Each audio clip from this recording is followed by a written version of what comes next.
Hi.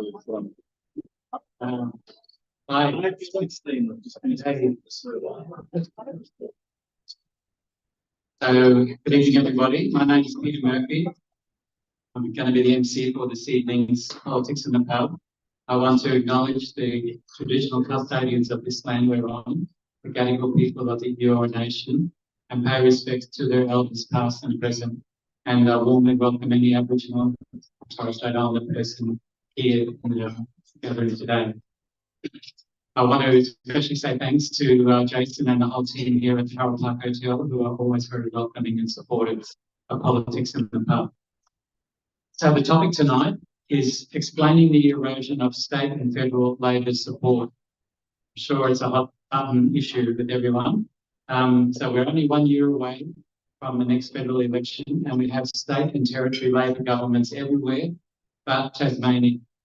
This has happened before during the Hawke-Keating Labor government, but we all know how that ended. So as passionate people about progressive and led politics, we at Politics in the Pub want to be a space where the deeper problems of our society can be explored in a constructive and inclusive way. So let's try to keep that way tonight. So our recent topics, for instance, have been on the voice referendum, repression of climate protests, the housing crisis, the genocidal war in Gaza, all of these issues, and the cost of living, violence against women, workers' rights, the huge military spending are all issues impacting on Labor's electoral standing. So at the outset, I'll just make my comment that when Labor got a primary vote of just 32% at the last federal election, Labor was already on notice that even with the best of luck, it would be unlikely to hold a majority after the next one in 2025. So we've got two really great speakers tonight to unpack this topic. There's Peter Stahel. He's a public affairs and political consultant. He's the managing director and co-owner of the social research and strategic communications firm known as Essential. You should have heard of it. It provides the Essential Report poll with The Guardian. Peter advises organisations across a wide range of sectors on their advocacy campaigns and messaging. And prior to joining Essential in 2015, he spent a decade as a political advisor and press secretary, including for Greens leaders Christine Milne and Bob Brown. Our second speaker is Adam Connor. He's currently a union organiser, a law student, and the vice president of New South Wales Young Labour. Adam started studies at UNSW in 2021 and is working towards a combined bachelor's degrees in arts and law. He has been working with the union movement since 2021 in a variety of roles, most recently as an organiser in the hospitality industry, where he assists in enterprise bargaining, workplace disputes and individual representation. And he's on the committee of the New South Wales Council of Civil Liberties. So each of them are going to speak for up to 20 minutes. We'll have a 10-minute break for drinks, and then we will move to the question and answer session through to our 7:30 finish time. So there's a worker called Pip who's going to be serving us. So I'd like to now get started. Let's introduce Peter Stahel to the microphone. Yeah. I'm just going to adjust this. Everyone hear me? Is that okay? So I too would like to acknowledge the Birmingham Aboriginal land, unceded Aboriginal land, and I pay my respect to the custodians of this land. I acknowledge their enduring and continuing connection to this land over tens of thousands of years. I said to Peter before tonight that I thought perhaps it was a little bit cheeky having a former brain sort of kick off an analysis of the ALP's electoral prospects, but could not jump at it. I did work for Bob Brown and Christine Milne through a lot of the milestones that we might be discussing tonight, so you can keep that all in mind. Please be kind though. And so what I'm going to do, because I think that to understand an erosion of support for a political party, it's important to first understand when it happens. I'm going to take us through a bit of a timeline, and I've got a couple of graphs, which I'll show you. Who doesn't love a graph? If you're having trouble seeing the screen, or if it's too small or whatever, and you'd like to have a look at a recent copy of, just put some up on the bar there for you to have a look at later, or grab one now if you prefer. And then, maybe when we have the discussion a bit later, we can decide how it happens. The first thing to say is that we're going to simplify a few things here. Namely, I'm going to use primary vote at federal elections as the sort of general measure of public support. And I'm well aware that there's obviously big differences between what's happening just like in the states and territories, and there's many other factors at play, but as a starting point, that's what I'm going to use. So this first graph is the Australian Labor Party primary vote at general elections since 1910, first elected Labor government. The bouncing around that you can see, that's not where the long-term insights are, obviously. For the most part, it's just electoral cycles, it's popular and unpopular leaders, other ephemeral factors, external factors, and so on. But when I was looking at this graph in preparation tonight, I was thinking about what the trend line is. I thought, it'd be really fun to argue that it started at the beginning. You can kind of see it. But no, that would be a bit dishonest. It didn't. But I do think that there's a strong argument for starting the discussion at various points along this 110-year history. The first striking drop that you can see there is the Great Depression. In short, public lost confidence in the ALP's ability to handle those severe economic circumstances at the time. But it recovered, and it recovered in a really big way, returning to stratospheric levels through the war years and beyond, at close to, or even on one occasion, above 50% in the primary vote. So, for this to be useful, I think we need to zoom in a bit. And this graph starts at the Second World War, during the Second World War. So in the 1950s, you see the first kind of significant drop there. The DLT split helped push the ALP primary vote down to the low 40s for a few elections. But again, it recovered. Labor's primary vote performance between the war and the 80s actually bounced around between the high and the low 40s. And that's a level of support we haven't seen since. When Gough Whitlam came to government in 1972, he did so with 49% of the primary vote.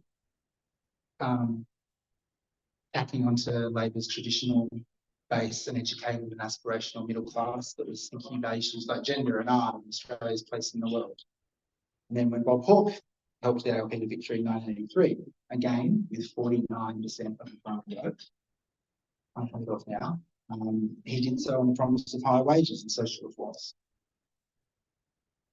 So right up until the Hawke and Keating years, Australia had a seemingly predictable and fairly dependable base that would keep the ALP above 40%. There have been one or two exceptions. So again, I'm going to have to zoom in.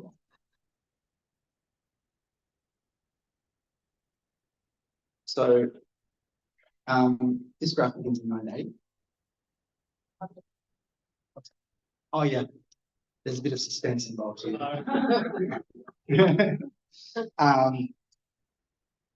Yeah, so this is where the trend line starts to become a bit more interesting, basically. Here's the, we're going to move on to the other parties, that's fine. So the terrible but not fatal election result in 1990. So that was the first time that the Labor Party's primary support had dropped below 40%, other than one outlier during the Fraser years. And prior to that, it hadn't occurred since the Depression. So it hadn't occurred since 1934. So I think that was a significant milestone. As I said, it wasn't fatal, but it was significant.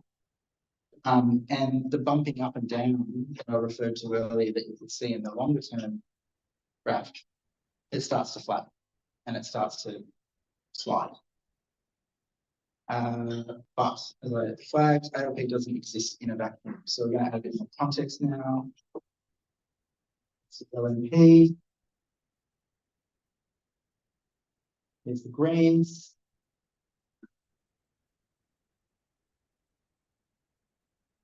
And others. And for the purposes of this graph, this is quite a large group. So that includes the Democrats, One Nation, independent candidates, and other minor parties.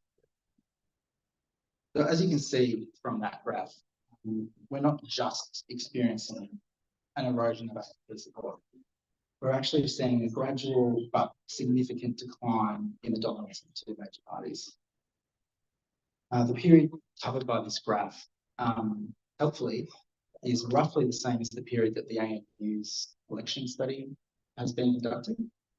And there's a lot of interesting stuff in there that, if you're a political nerd, which I assume most of you are, and if you haven't had a look, you should go and have a look. But there's a lot of other things happening since 1987 that we know about from that survey that's relevant here. So split ticket voting, where people vote in different votes in different houses of parliament, that's doubled in that period.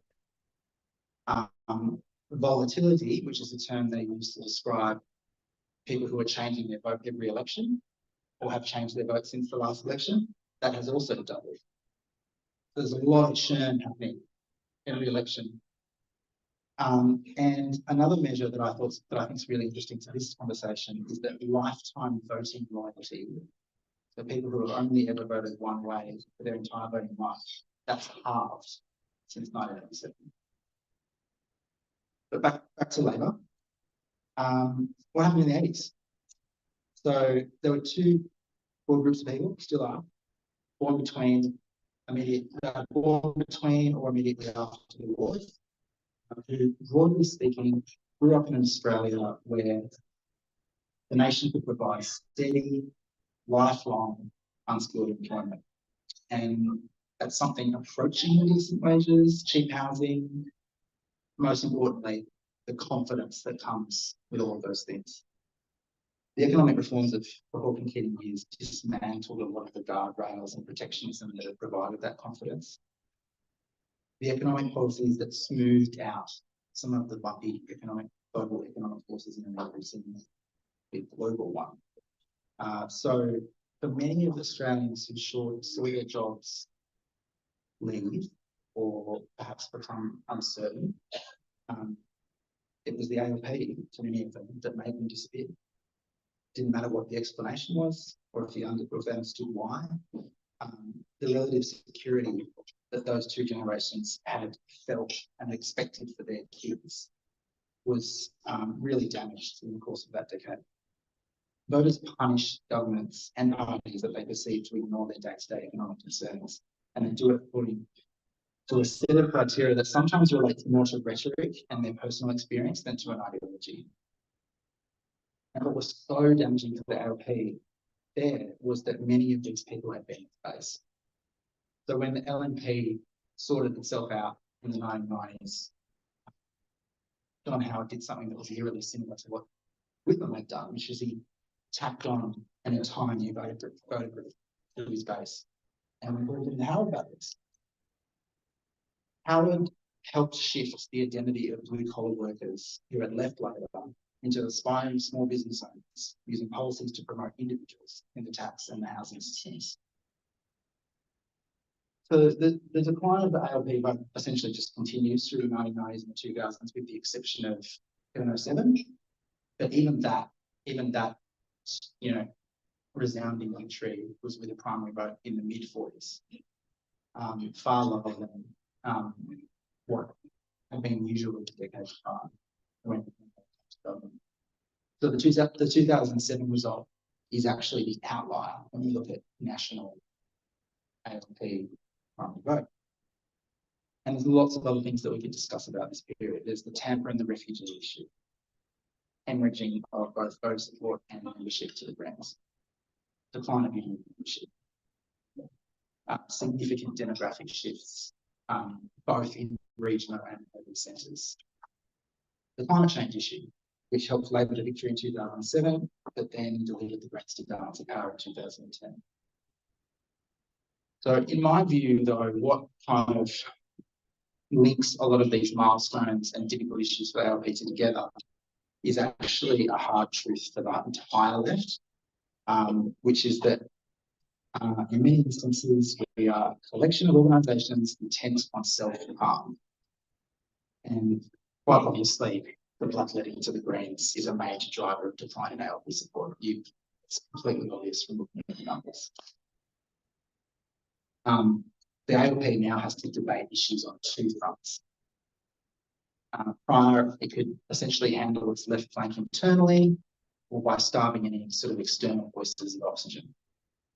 But with the Greens now, and for the last 15 or so years, an institution with its own rusted-on base and the profile to talk about the progressive policies that many ALP members want, Labor decided at a certain point in the mid to late 2000s that it needed to fire back. And you would know this is particularly prevalent in inner city areas. So where Labor left is challenged by Greens candidates more successfully in Victoria than in New South Wales. But and I get the frustration. You know, you spend your time fighting the good fight against the right and the Tories, and then smashes from the left, and they don't have to be done. All of those lines, I get it. But progressives don't like it when mum is out of fighting. And there's more bad news for Labor on this question, I think, because the angry tax that it experiences in that debate doesn't really exist for the Greens, because for the most part, it can capitalise on disappointment, failure to be ambitious on various issues, and it kind of escapes that negative connotation that comes from the public debate, in my view. So the ugliness of that next decade, I think, was set up by a strategic error to treat the Greens as opponents instead of competitors. There's a difference. The Greens deliver preferences to Labor in every seat that matters. They've openly stated that they'll never deliver an Abbott, Turnbull, Morrison government. So that doesn't sound like an opponent to me. It sounds like a competitor. Now, this issue is also being challenged because of the teal phenomenon, and it's actually fighting on three fronts now. It's trying to control the right, it's trying to control the centre, and now it's kind of suffering on its socially progressive flank as well. They were the party of the professional middle class, and now they're spending an awful lot of time on the fringes of cultural debates, and they're having an identity crisis which kind of goes beyond what the ALP is experiencing, but that's another topic here. So the reason I mention that, though, is because the race to control the sensible centre, it's self-harming behaviour if it's not also combined with the solutions that deliver tangible economic and lifestyle improvements to those in it. Parties actually have to solve problems. They can't just position themselves on problems if they want to remain. And of course, it's much, much harder than it looks from the outside. But I guess I put it to you that the relationship between the Labor Party and the Greens is going to be a very important one for what comes next in terms of their position. And it's not just a challenge for Labor, it's a challenge for the entire left. Greens just as much, and it relates to younger people. So by 2018, more than half of voting age Australians will be millennial or Gen Z. And that comes with an enormous demographic advantage for the left. And this last slide kind of starts this, and this is from the annual election study, by the way, starts to get to why. So there's been a previous historical tendency for generations to become slightly more conservative as they get older, sort of between 3 and 4% in terms of their primary vote level. But what the election study has said is that this trend appears to be diminishing for millennials and Gen Z. So the only two generations this graph shows that are still voting majority support for the LNP, they're now dying about 150,000 a year. and they're being replaced on the electoral roll by Gen Z voters and younger migrants. And Gen Z currently is just as likely to support the Greens as it is the LP. So that's it. There's no guarantee that will remain, but it's a pretty seismic shift. And there'll be election cycles and there'll be political leaders and things will bounce around, as we talked about before, but if it can be harnessed, it's an enormous opportunity, but I think it's a risk as well. So risk for the LP and for the Greens, actually. There's just as much danger for the Greens in not resolving the economic challenges of young people.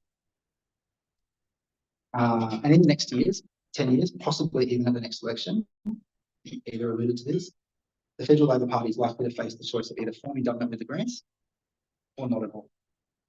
In Tasmania, Labor has just rejected government with the Greens. Don't know why, but I can surmise that it's because they feel that it would harm their chances of achieving majority government in the longer term. But I think that ship's already sailed, actually, looking at what's happening nationally. And so the Labor Party and the Greens need a new way of handling that relationship if they're going to have long-term stable government. If there are not tangible improvements to the life of young people, as they perceive them, then the Andrew Tates and the Donald Trumps of this world are in the box seat to fill that vacuum. That young people are not interested in positioning on political issues of my experience. So the solutions to halting the decline of Labor's support nationally doesn't lie just in the entrails of past failures, but in an analysis of where the demographics and the challenges of the next decades are taking us. Thank you.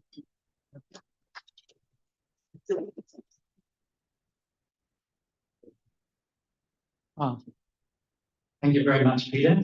Let's just give another round of applause for that. Very detailed presentation. Come on up, Adam.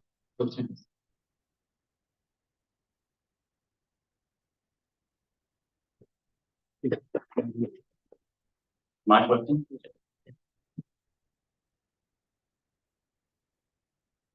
Thanks, Peter. Thanks, everyone. I think that was a really interesting analysis of demographic shifts and voting trends for Labor Party's erosion of support. I'm just a rank and file member of the party. I'm not like a senior party figure or anything, but I'm hoping that tonight I can give a bit of an insight into what the dynamics of the party are internally, and not just the impact of policies and decisions made by the leadership, but also why those decisions are getting made as well. So I think talking about that erosion of support, what I saw in that graph very clearly was not only have we seen an erosion of support for the Labor Party over the last 2 decades, but we've seen a real plummet in its primary support over the last few years in particular, since the end of the Rudd-Gillard government. And the reason for that, for me, as a young person, as one of those Gen Z voters that Peter was talking about, is because we've seen a real downfall, a real decline in living standards across the board in Australia, but also a very specific and disproportionate impact upon young people's living standards. So I've been reading about real wages and their decline over the last few years. And I read an article that noted that Australian workers have been hit with the biggest drop in living standards in half a century. Since the end of 2021, real household disposable income has fallen from $62,000 a year on average to $56,000 a year, according to the ABS. And we also know that home ownership is declining. What was once a policy that saw everyone being able to afford a home at some point, we're now actually seeing an increase in the proportion of renters in Australia. So it's more than a third now, and that's actually having really significant vote upon primary votes as well. I've also seen that non-discretionary items, so things like food, electricity, and rent have gone up by nearly 20% in the last couple of years. So the old adage of the rent is too damn high very much applies in Sydney, but it's applying across the board in Australia as well. This slow decline of living standards over 2 years especially affects young people, but it's also tied to a decline in union density. The union density is now below 13%, We don't have an anti-capitalist fighting union movement like we used to have.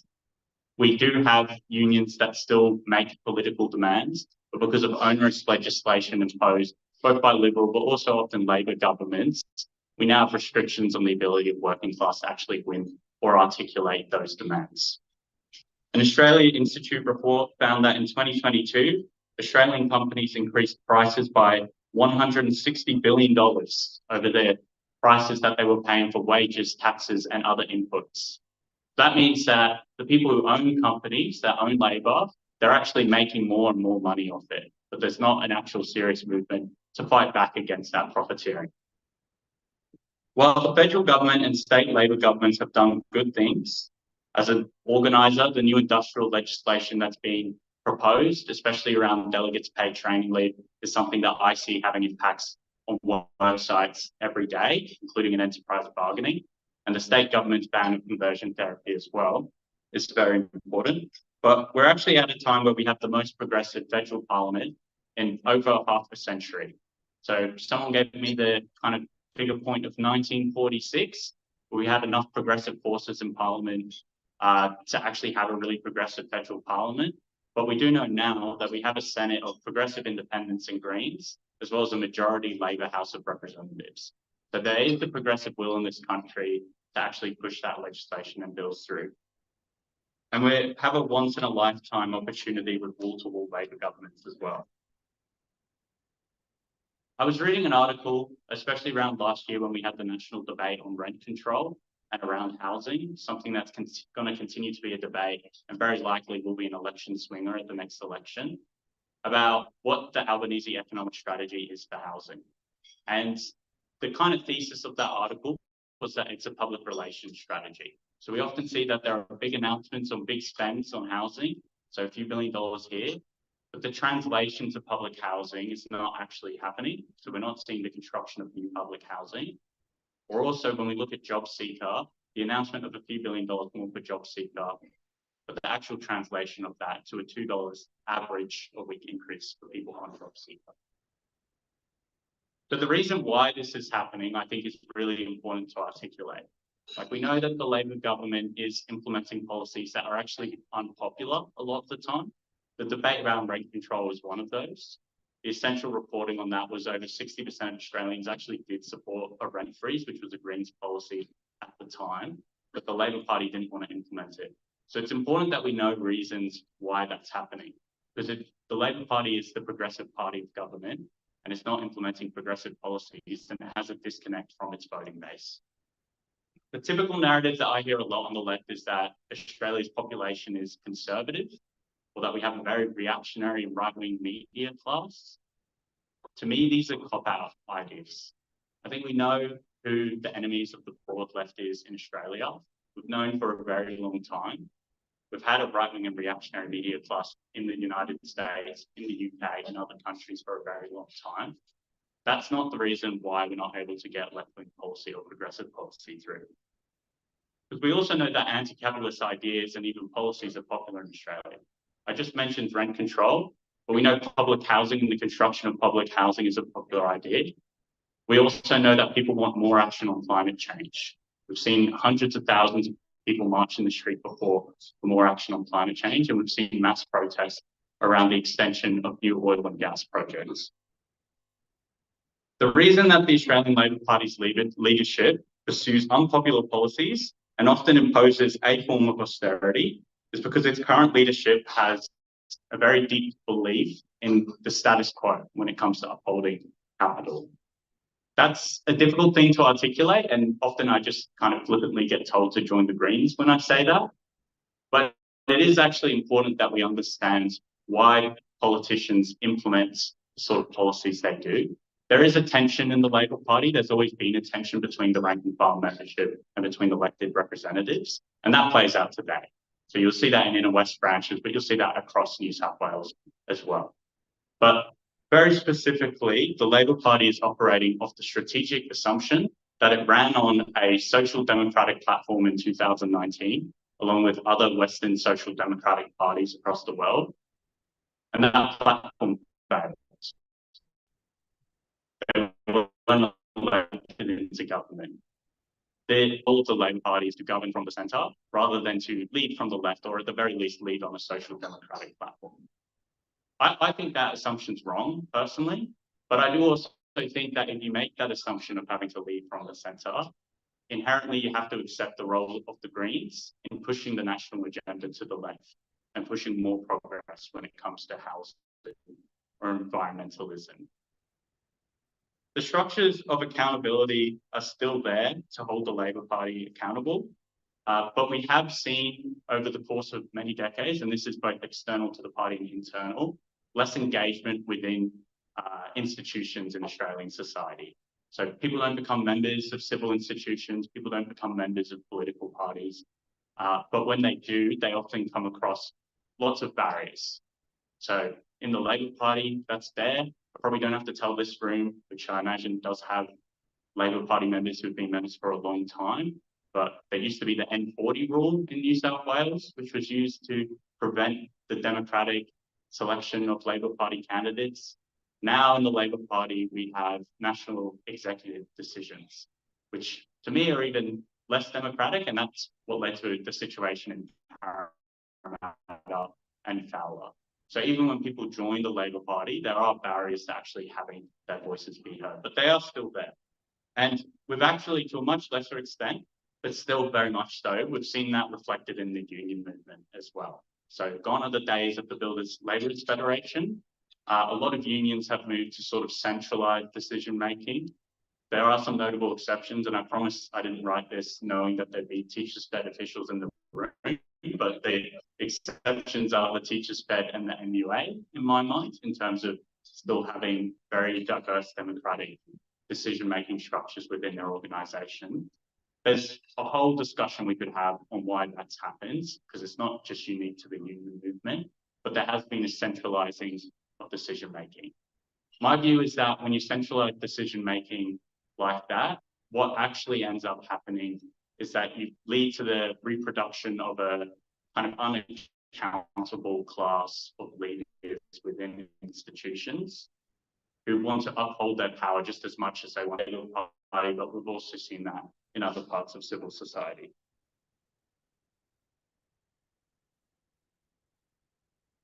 So the reason why this is important in understanding the erosion of state and federal Labour Party support, it's because removing internal accountability and centralising power in the hands of a few have created a Labour Party where, to me and to many in my generation, some fairly antiquated neoliberal ideas are still sort of dominant and central. So a good example of that is the proposed migration bill that's currently on the agenda.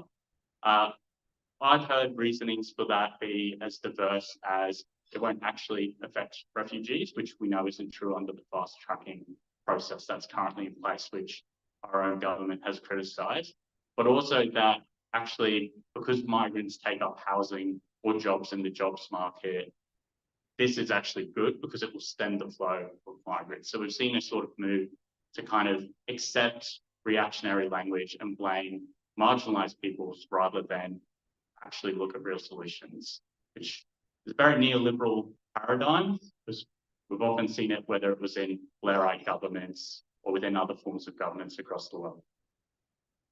So the reason why unpopular policies are created and maintained by the party at state and federal levels, there's a real sense within the party, if you're a local party member, of the idea of adults in the room.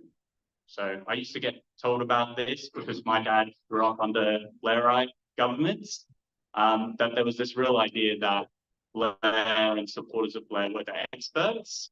You know, maybe there was the loony lefties or the basket weavers, whatever they called them back then, who kind of had these grandiose ideas, but really the experts and the adults in the room are the ones who have the kind of reactionary and right-wing ideas of how a government should be run. So just like during those years, party members are often told that we just have to trust our leaders and trust that they have a plan. The reality is that ideology still governs government decision-making. So whether you're arguing on the basis of your beliefs are common sense, there's still an ideology that dominates that. So just like how the state government brought in anti-protest laws to make it harder for climate protests to hold that government accountable, the reason why Labour Party or other political parties implemented changes to remove internal democracy is so that they're less accountable to those people who would rebel against the idea of adults in the room. This sounds like a very critical speech, but I still am very proud to be a Labor Party member and to still be part of a party that forms government. And I think it's important to know what is to be done when we think about these sort of big ideas or why these policies are being implemented.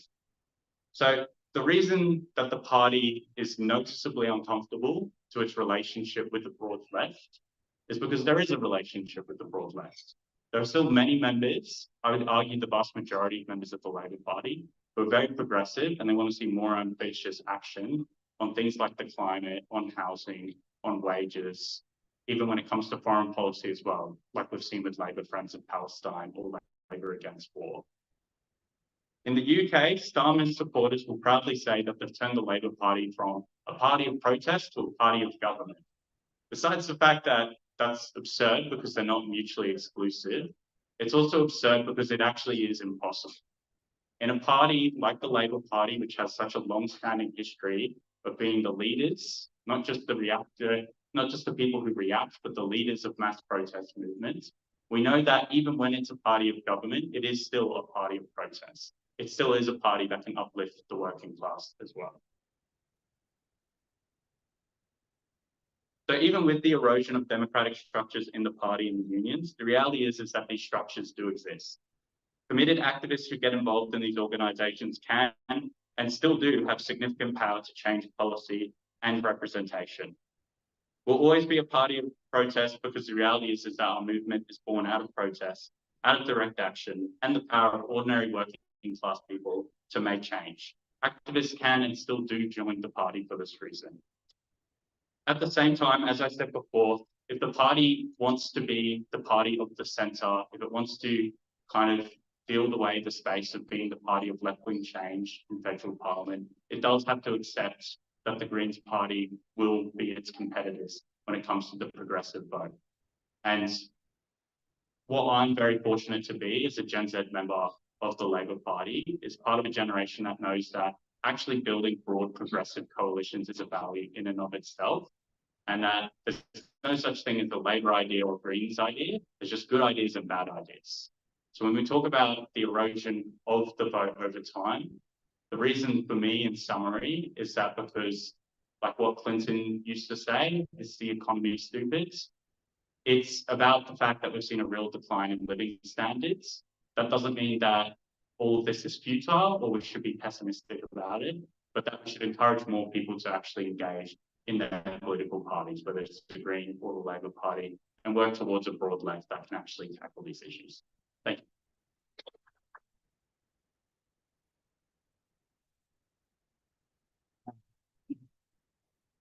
Okay, thank you very much, Adam. It's great food for thought. We're going to come back in 10 minutes and have a Q&A. But just one more round of applause, please, for both speakers. I'm sure you've got lots of questions, so let's just get them clear and see you in 10 minutes' time. Thanks.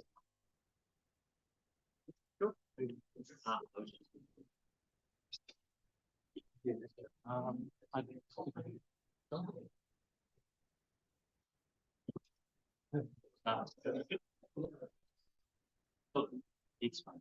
I'm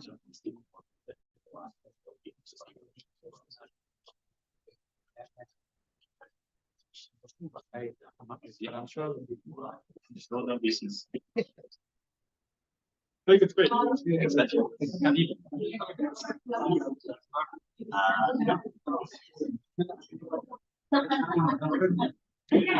Okay, Kathy, you there?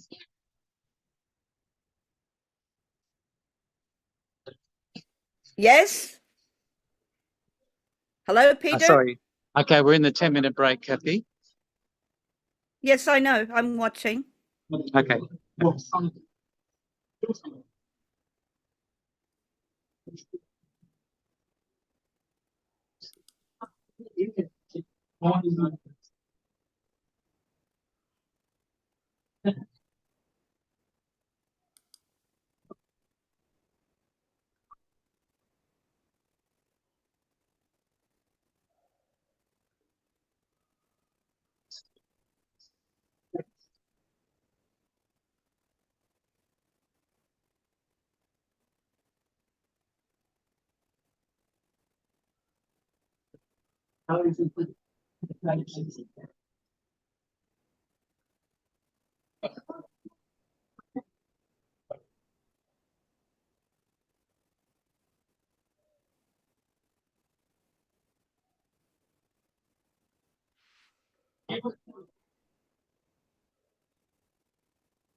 Okay, I'm going to get it going again. If you could just take the seats, get a drink, get a little bit on the bar when it's gone.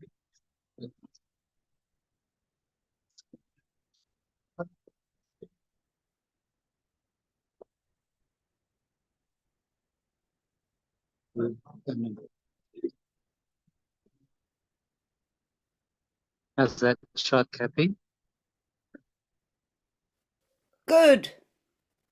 Okay, Yeah, that's good. I'll go close. Feel that's good. Okay. So running around with the microphone's a bit of an ordeal here.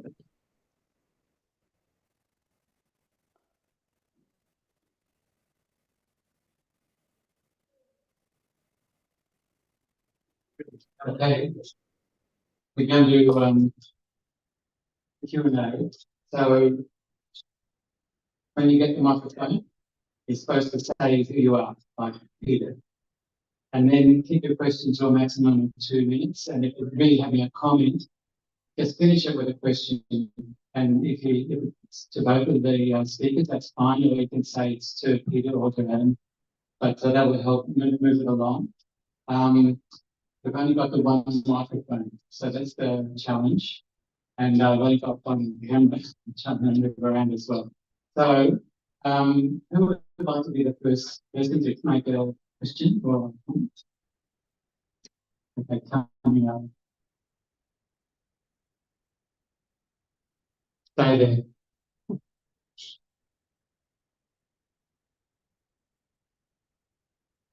Thank you. So good evening. My name is Craig. I live locally and sort of politics in the pub advertise, so headed quickly for this evening. Thank you.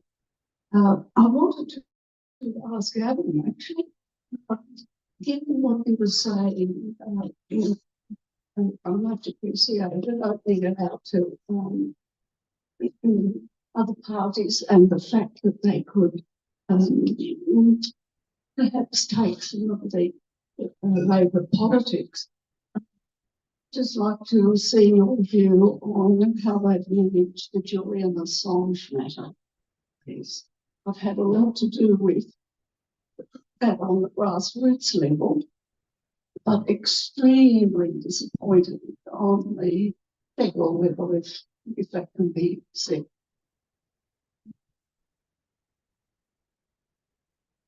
Thank you. Okay.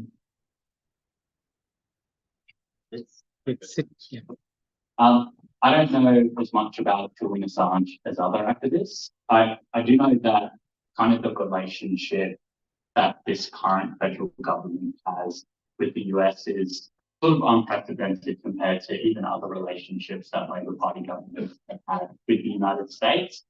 A good example of that would be obviously Doc Whitlam as the preeminent example of someone who pursued a very independent foreign policy from the United States, or even Simon Green as well when it came to the United States and foreign policy objectives regarding war. I don't think that the federal government's done enough on it. As far as I can tell, it's amounted to a phone call to Joe Biden so far. But I do know that it is a policy objective that a lot of people care about, and I would like to see more about it as well. Maybe I could just add that a very general comment, which is that in most liberal democracies, and in particular electoral systems that have to first pass the post or similar elections like our own in the House of Government, that running after the margins of voter groups means that governments don't tend to do anything unless it hurts not to do it. So keep fighting the good fight, keep applying pressure, because we won't see significant action unless the government feels that significant action is required for its own electability and its own standing. Okay, who's next?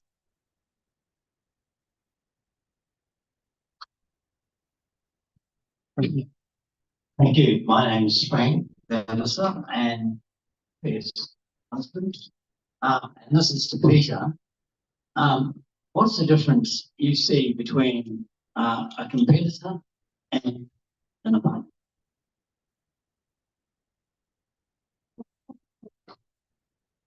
I think this is a question about the Greens and Labor. Well, in Australia so far, we've had 3 types of government that have had Green involvement. We've had the government that exists in the ACT at the moment, which is a government in which Greens sit inside cabinet. So that's one model, possible model. Another model is the model that existed during the Rudd years, after the Parliament and with the Greens and Balanced Power in 2010. And that was a government where the Greens sat outside government, but there was a formal agreement signed saying that certain policies would be progressed and that the Greens would guarantee confidence and supply. And then the third is from in Tasmania during the 90s, when the Liberal Party was delivered government with the help of the Greens. And that was the Liberal Accord, which is the Labor Party refused to negotiate on balance of supply. It's more complicated than that, but that was another model, which is where the Greens had a formal agreement about confidence and supply, but it was much more limited than what occurred in the Liberal sphere later on. So the reason I say that is because those are examples of political parties that are in a competition for votes, that put forward narratives and ideas in a contested environment and campaign for voter support in an election, and that yet during Parliament can work together on key priorities.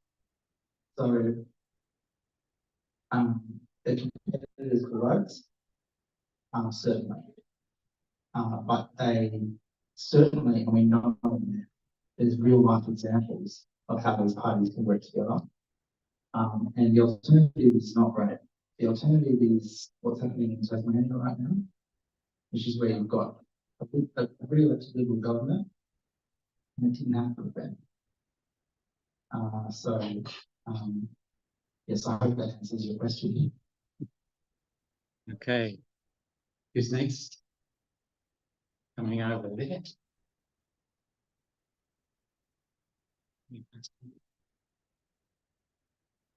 Hi, I very much agree with the idea that we should compete with the Greens as opposed to Your name? my name, sorry, William.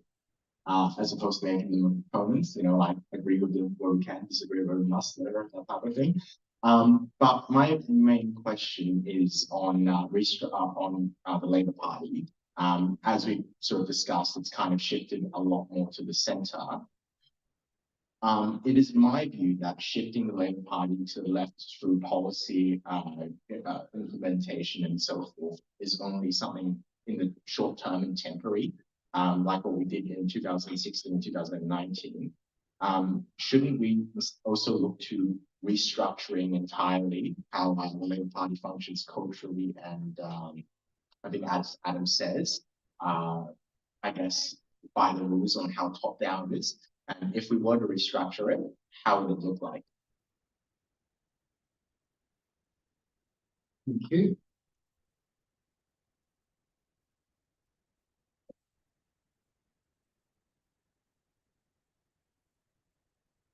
I'm not going to be too prescriptive in my answer in case I upset everyone in the room. But like, I think we do know what democratic mass membership parties look like. Very recently in the UK, under Ed Miliband, we had a move towards one member, one vote for the leadership of parties in terms of representation. In the Labour Party, depending on which state branch you're in, depending on whether you're voting in the federal party for the leadership, there is actually a mix between members of parliament getting to vote on who the leader is and the rank and file membership. I would support one member, one vote when it comes to leadership elections. I think that just intuitively makes sense. I also think there needs to be limits on the power to impose candidates like we saw in Bowler and Parramatta, actually let the local grassroots membership decide who their candidate would be. Because realistically, like even the name Suffolk Street kind of conjures up a lot of images of what type of party the Labor Party is. Culturally, it might have changed from the days of throwing branch books through windows and turning the lights off. But in terms of the actual rules and the structure of the party, we need a party that encourages rank and file participation rather than discourages it. Some of these points apply to the training as well. So the political parties, especially ones that have been around for a while, they're actually institutions, conservative institutions, regardless of how progressive their policies are. They change fairly slowly. And I think one of the good things about a shift away from a two-party dominance is that there are some external forces that can actually force the kinds of reforms that Adam was just talking about. Certainly necessary. If you don't have an active engaged membership, the way our electoral system works, you won't win. So, yeah, I think expecting fast change is perhaps not realistic, but I do think that the way that external forces are shifting will help with those debates internally, whatever the way. Okay, anyone else?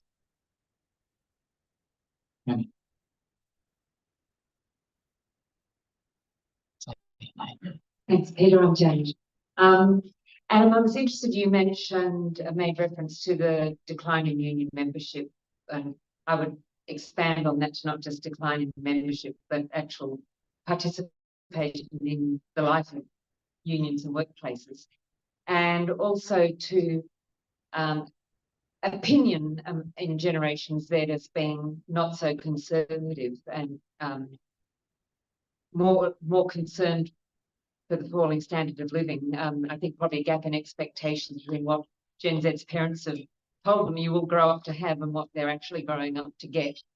I'm wondering if you see a role for unionisation of Gen Z as being potentially critical in turning around the decline in support for Labor to win government, and in the mass movement and broader coalitions that you said you think are needed.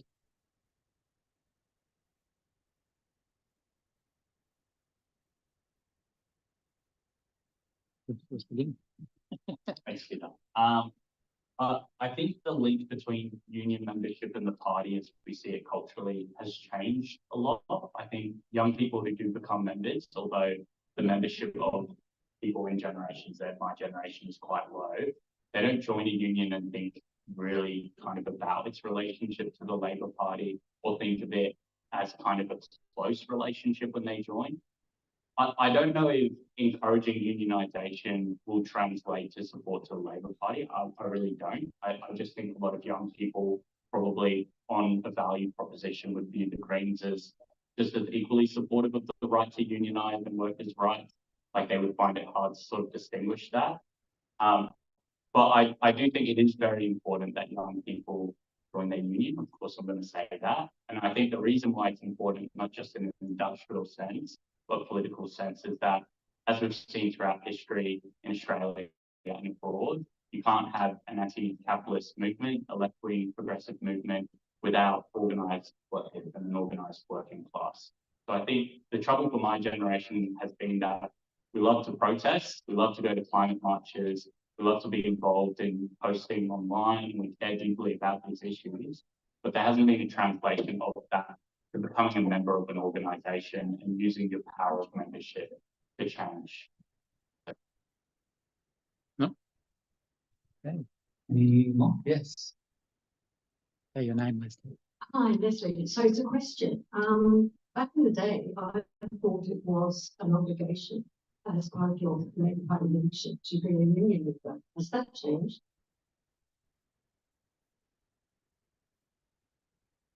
Yep, so it is. Oh, oh shit. Gone off. Can everyone hear me okay? That's better. Hold it up. Hold on. Yeah. You just talk very Yeah. loudly. Yeah. Yeah, so it is still a part of your membership. When you do your membership, you'll see it being like having a union box.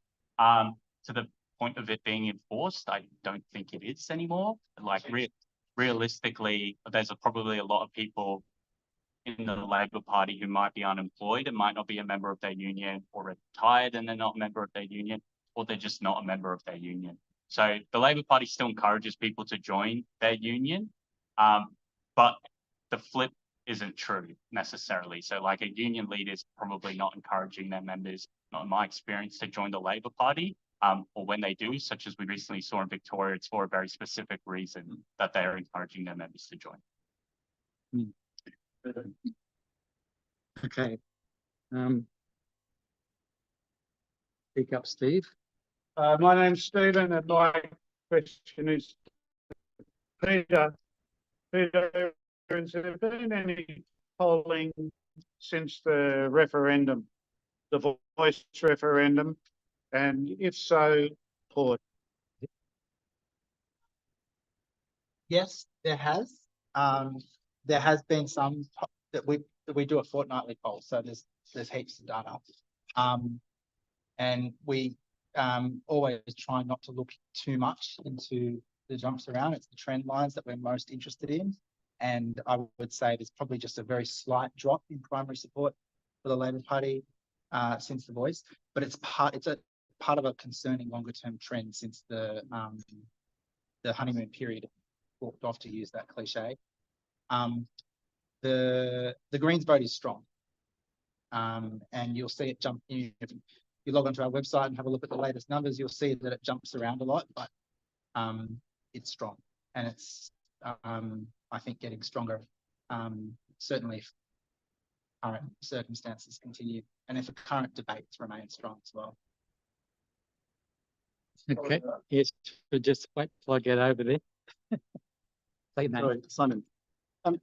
Peter, do you know why? What is it that maintains a high support for the Greens even after their behaviour at the referendum? Why are people attracted to them? That is a really good question and a really tricky one as well. So there are what we call voting issues and non-voting issues. So people can have very strong opinions about things, and yet when we ask them, will it change how they vote? They say probably not. So that's one factor. Another factor is that the left more broadly was actually quite split and confused about the referendum.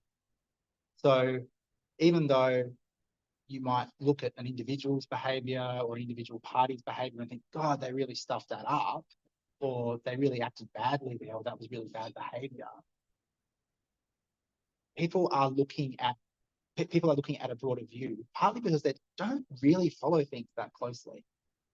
So, those of us in activist movements, those of us involved in political parties, sometimes we need that reminder that recommend you go and watch a focus group one time. Just go, oh, right, okay, that's how much people know. Because, or how closely they're following. And I think that's another big factor. Okay, anyone want to? Okay, just you and then say your name. My name's Callum. I just had a question for Peter. You talked a bit about the changes in voting patterns from different classes, how Howard aligned blue-collar workers and how professional middle class are abandoning the Liberal Party. I was just wondering if you could expand a bit more on how in the past few decades the voting patterns of different classes and have changed. Well, I mean, those are the two big ones. And I think that the more significant shifts now are actually generational. Of course, polling doesn't explain the why. It's actually related to your question too. Polling only says the what. So there's a big element of assumption, theorizing. You can do a lot with qualitative research to explain the why, but it's not the same as the accuracy that you can get with polling. But on the demographics, we've now got Gen Z voters just as likely to vote for the Greens as they are to vote for the LNP. If that continues, that is a huge shift. And if the ANU election study is right in suggesting that perhaps that trend of voter groups becoming more conservative as they get older has diminished, and that we're not going to see that with Gen Z voters, that just completely changes the entire electoral system in Australia. So there's no guarantee that it won't shift, and younger voters are more volatile. They do change their minds more often. They're less likely to be loyal to political parties. We know all that. So it's going to be very interesting to see what happens over the next 2 elections or so to see if that's locked in or not. Because if it is locked in, there are going to be big changes. Okay, continue.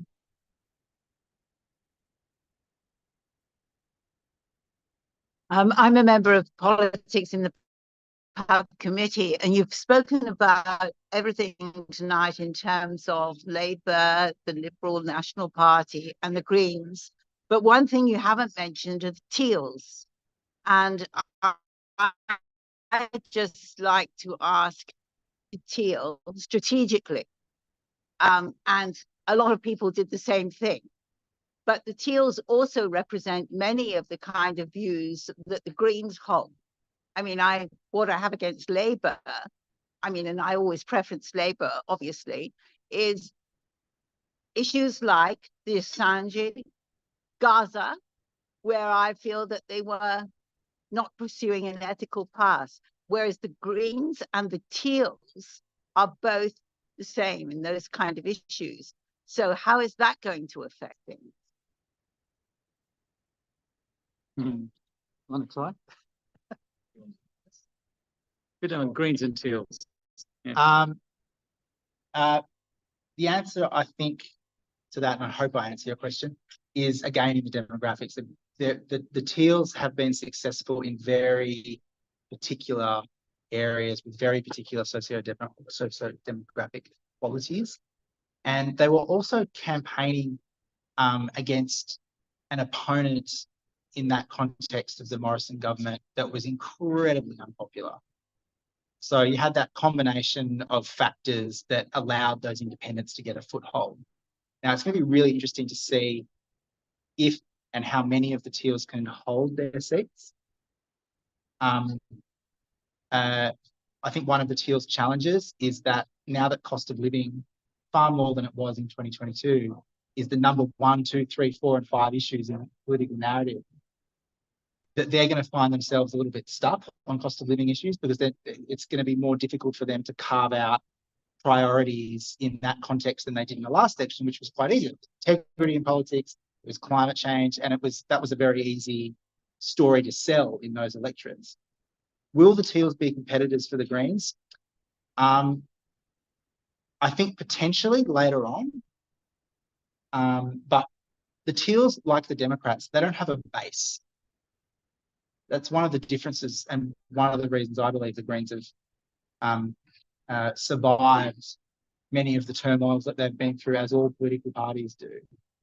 Whereas independents as a movement will have personal followings in their own electorates and a commitment to the idea of the independent movement from funders, and they won't necessarily have much else in terms of a national political environment.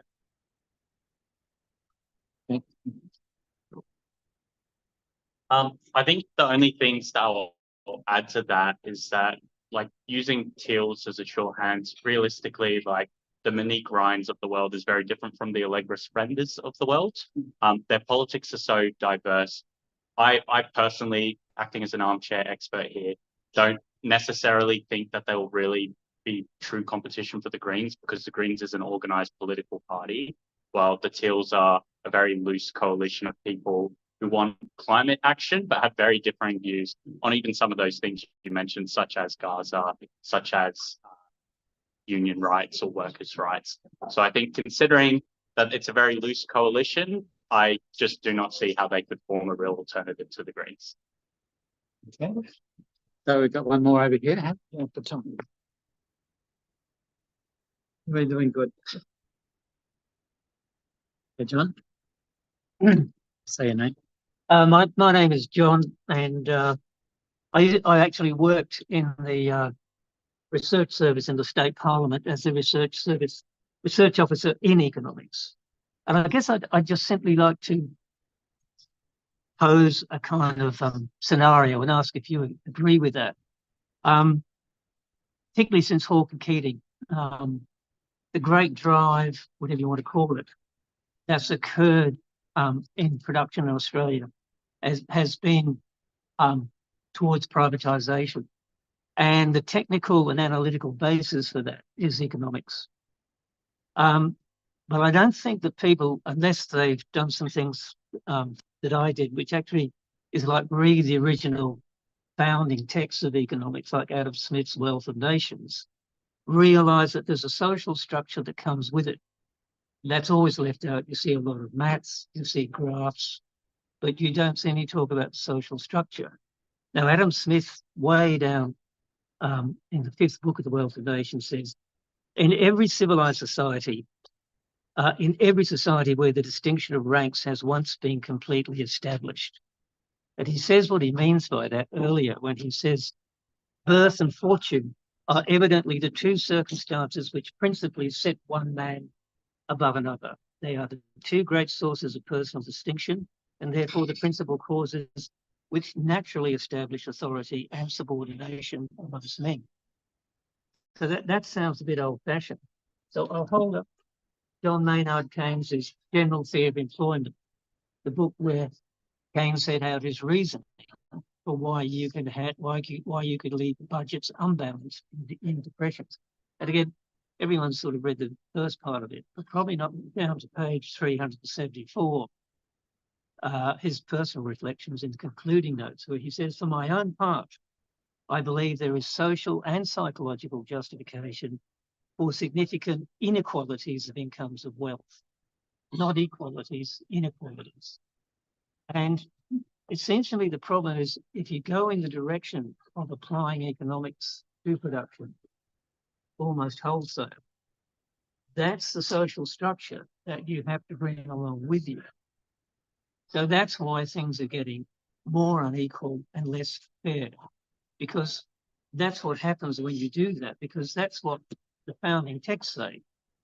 And if you want any simple examples, I produced a briefing paper on housing.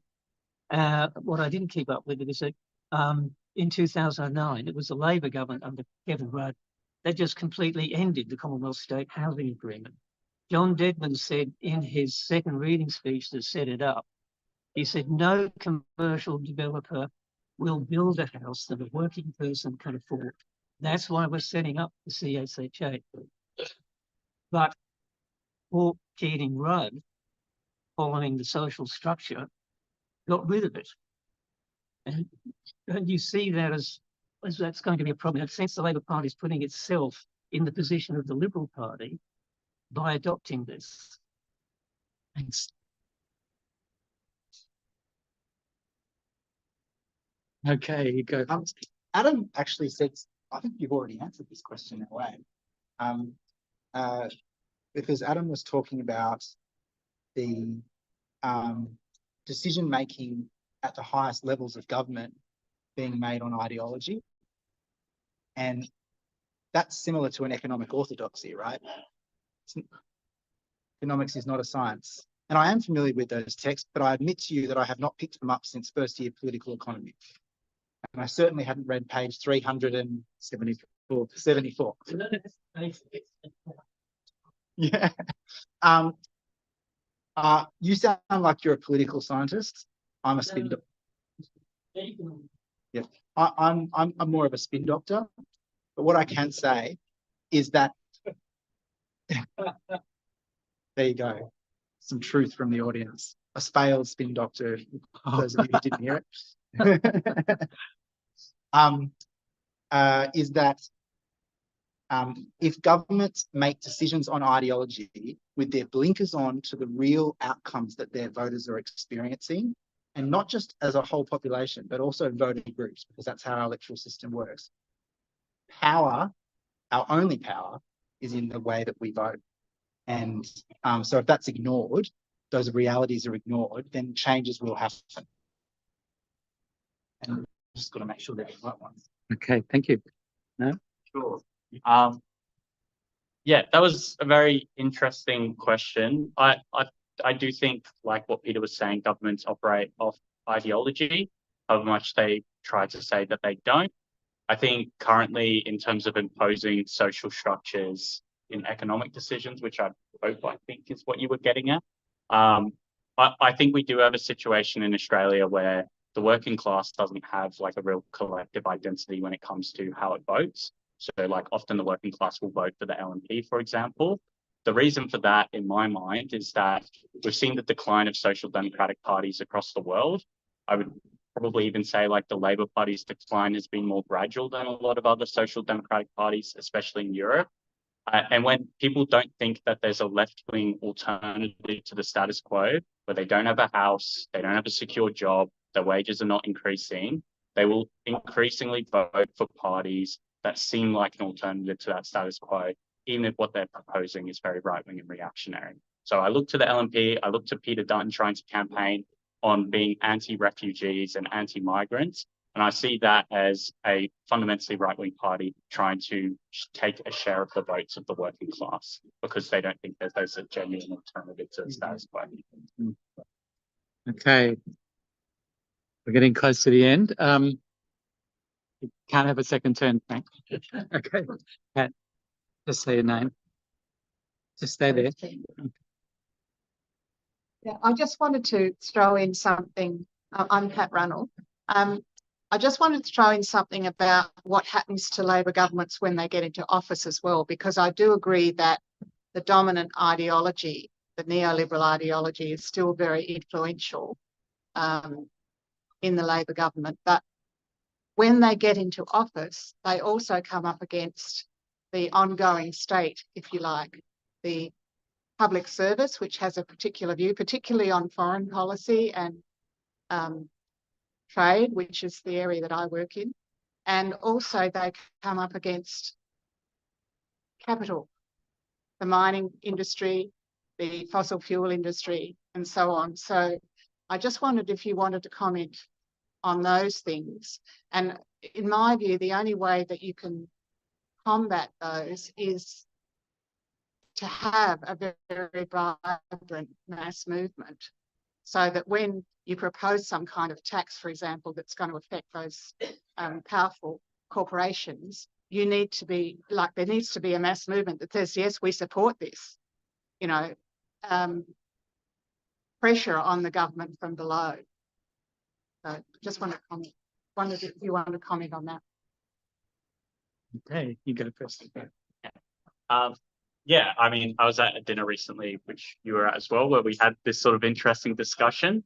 I think realistically, like the parliamentary road to socialism, it doesn't exist without there being mass movement from below.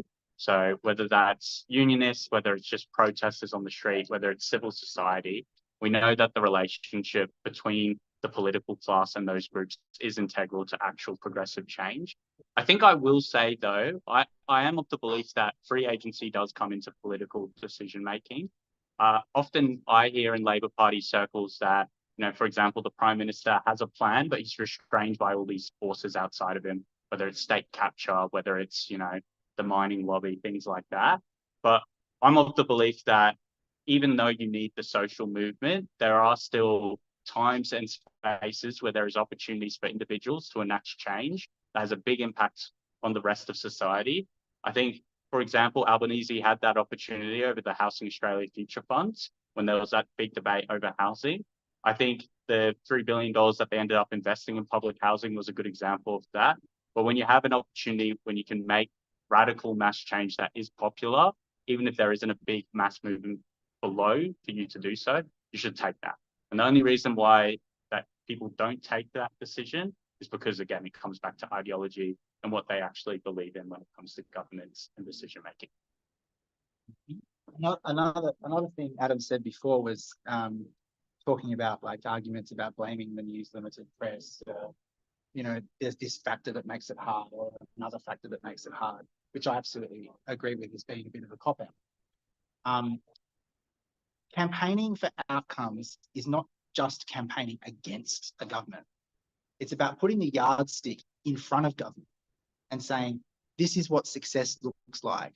And here's the power of a group of people that you rely on to maintain your jobs that are telling you that's what success looks like. And that gives governments the space to move in that direction. So, there's usually an advisor in a ministerial office whose job it is to call up all the stakeholders and call up all the campaigners and say some of the things that Adam just said about, oh, you know, well, we really would like to do that, but, you know, we've got this lobbyist talking to us and that lobbyist. You just got to make it hurt more. Okay. We've come pretty well to the time. I've got one question I was asked to ask. Sorry?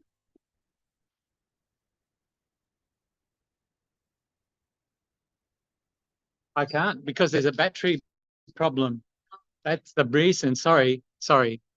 But the question I was going to ask is the global sort of picture, which has been referred to a little bit, that social democratic parties like Labor have been on the decline for a long time and collapsing in some countries in Europe. In the UK, we have the Starmer Labor going towards an election soon, but there's an alternative emerging to its left called the Workers' Party, and has either Adam or Peter got any view about the sort of reasons why that dynamic's happening in UK, and is it similar really to what we're happening here? I'm not a close follower of UK politics, but I do know that some of the broader economic forces that have really shaped our discussion tonight in terms of the Labor Party and the Greens in particular are occurring elsewhere in the world. And so I imagine there are a lot of similarities. I can't comment on the differences, but there's obviously huge differences with the electoral system, which would have a big impact. Likewise, and a jurisdiction I do know more about in New Zealand, where the most recent election following Jacinda Ardern's retirement or stepping down from politics saw one of the biggest turns around in popular support for the Labor Party they've seen in history. And this was following an election that they labelled the youthquake because they have optional voting, and she brought out a huge wave of young people with the hope and optimism that Jacinda Ardern represented for the nation. And then the pandemic happened and they didn't really do anything else. And younger voters went, oh, nothing for me there. And they didn't come back. And they've now got one of the most conservative governments they've had in decades. I'm going to talk louder and hope people at the back can hear me as well. But I think the example that was brought up with the UK, there are structural differences in terms of how its parliament operates and the party system they have there. I just want to note, though, that I think what we will see at the next federal election is we probably will see more candidates, whether those are party political candidates or independents remains to be seen. And I think the reason we'll see more candidates, particularly recently, is because of the ongoing genocide in Gaza as well. The reason like the Workers' Party, for example, is more popular in the United Kingdom is because it taps into a lot of community kind of outrage around Western government's approach to Palestine and to Israel. I think it's very likely that we will see a bit of a toss-up and a bit of a change. But the decline in the Labor Party, it's something we've seen across a lot of different countries. I think the reason why it's different could be explained by a few different things. So firstly, I think because we have a different voting system from a lot of those countries where we have preferential votes that flow to the Labor Party, it's very common that the Labor Party kind of has representation that it might not have under a first past the post system, for example. But I also think that in Australia, there's a very long-standing historical and cultural attachment to the Labor Party among a lot of different demographics in Australia, which doesn't really exist with some of these other social democratic parties. So I think it's not going away. That attachment will remain the same, but we might be seeing Labor governments that actually do have to be a broad progressive coalition in future. Thank you. Okay. Well, thank you very much. Let's say thanks to our speakers.